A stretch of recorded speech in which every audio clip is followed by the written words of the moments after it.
So let's go ahead and talk about the eufyCam 2C. First off, we're going to start with the cons. The detection zone is only a rectangle, so if you just want a small section or a rectangular section, that's fine. But if you need an odd shaped section, you really can't do anything about that unless you use Apple Kit or Apple's HomeKit. The other thing is that the mount, which to be honest is better than Ring's camera mounts, is still limited for adjustment, and it's not that great.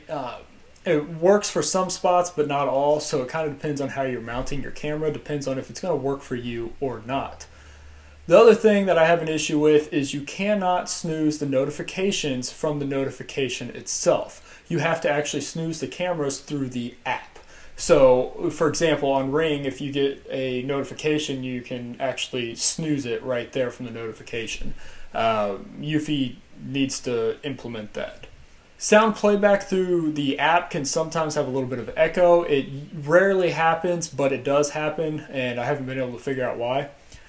Something else is that it needs the recording option of 5 seconds or 3 seconds before a motion event and all the way through the motion event. I know some companies offer this, some don't, but Eufy needs to implement that. The last thing is, if you have a large house, the Eufy cameras, they don't have a real good wireless connectivity to the home base. If you have a small or medium-sized house, it works great, but like I said, if you have a large house, it is actually a con. However, there are a lot of pros. First off, it works fairly well with Apple HomeKit. Apple HomeKit itself has some cons, including annoying notifications, no snooze option at all, as well as detecting outside of detection zones. Overall, Apple HomeKit is nice, but it can be a bit annoying, and there's a lot of tweaks that Apple needs to make. But the good thing is, if you choose to go that route, Eufy's cameras work fairly well with it. As far as human detection and cars and animals, the eufyCam 2C, it's fairly accurate on it. It gets great 1080p quality images. It quickly loads your live view and even your playbacks. I've been in good cell reception areas, bad reception areas. I've had Wi-Fi, off Wi-Fi, and every single time, I mean, it's worked very well for me. I don't know if I'm just lucky or what, but it works pretty well. Like I said earlier, if you have small and medium houses, the range on the wireless connectivity is pretty good, but if you have a large house, not so much. The battery lasts a pretty good amount of time. They're supposed to last up to 180 days. I have not had that luxury. One of my cameras only lasted 31 days, the other lasted about 45 days. Now, the first camera, I had a lot of testing on it. The second camera, I did a little bit of testing, so I'm not surprised that that first camera didn't last as long. However, after recharging it, it still looks like that one's going to have to be recharged every 30 to 35 days, which is not real surprising considering it's in a heavy traffic location and pretty much constantly recording. Plus, Apple HomeKit does take some extra battery power, so that is another con for Apple HomeKit. As far as the range, the motion range, honestly, it picks up a good amount. For example, Ring's battery camera that I've done a review on, it picks up about 20 to 25 feet away from motion. People, it really doesn't pick up until about 10 or 15 feet away from the camera.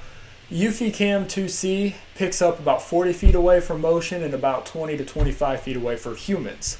So I would say that it's pretty good, especially now these cameras, Ring and Eufy and Arlo and a lot of those, they're not supposed to be mounted higher than 9, 10, even 11 feet in the air. I've got mine about 14 feet in the air, so for the product to detect, up to 40 feet out for Eufy, it's pretty impressive.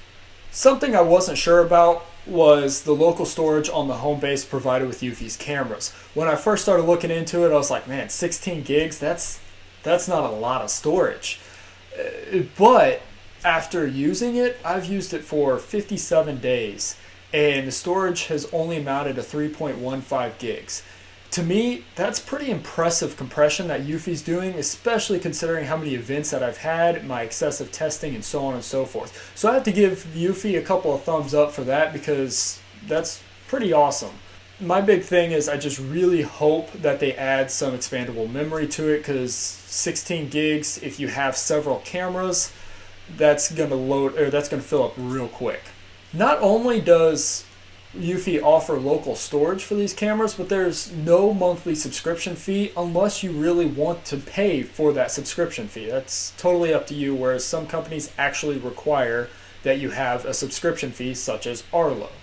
One more thing that I like is the price. The upfront cost is a little bit more expensive because they have kits where you have the 2 cameras and a home base, but after that, all of your cameras are just $100. Comparing that to their competitors with similar products, Ring is $200, Arlo is I think $250. I can't remember what that one is, but they're both $200 or more.